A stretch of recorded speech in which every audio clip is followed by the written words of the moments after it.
Le marais de Saint-Cyr-sur-Gironde est régulièrement inondé. Mais cet éleveur ne quitterait pour rien au monde le secteur. Pourtant, Stéphane Raymond a vécu un cauchemar lors de la tempête de 1999.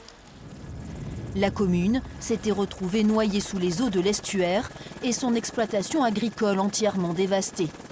Nous avions recueilli son témoignage à l'époque.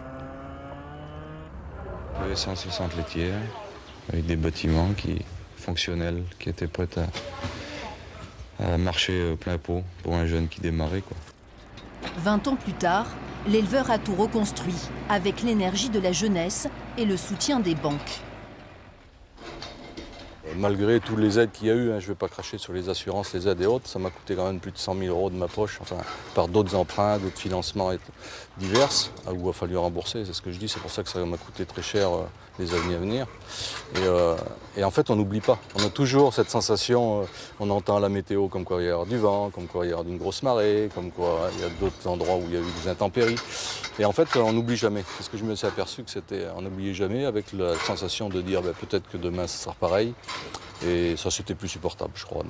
Son ancienne exploitation était implantée en bord d'estuaire. Pour ne pas revivre le traumatisme, il a déménagé 6 km plus loin.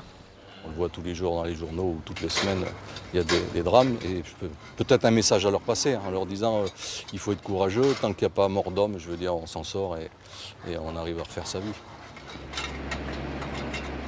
Saint-Louis-de-Montferrand a aussi appris à vivre avec les intempéries. La tempête de 1999 a provoqué de gros dégâts dans cette petite commune riveraine de la Garonne. Régulièrement inondée en hiver, Saint-Louis-de-Montferrand a été classé en zone d'extrême danger. Et à chaque alerte météo, Madame le maire prévient les habitants.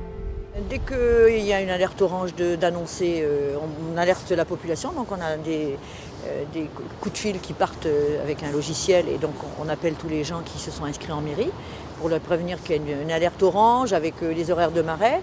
Donc en principe, les personnes savent qu'il faut mettre un bâtard d'eau, aller mettre les voitures un peu plus haut, enfin ils savent tout ce qu'il faut faire. Dans les prochains mois, de gros travaux de consolidation des digues vont débuter pour un montant de 20 millions d'euros. Cela n'empêchera pas le fleuve de sortir de son lit, mais permettra de limiter les dégâts.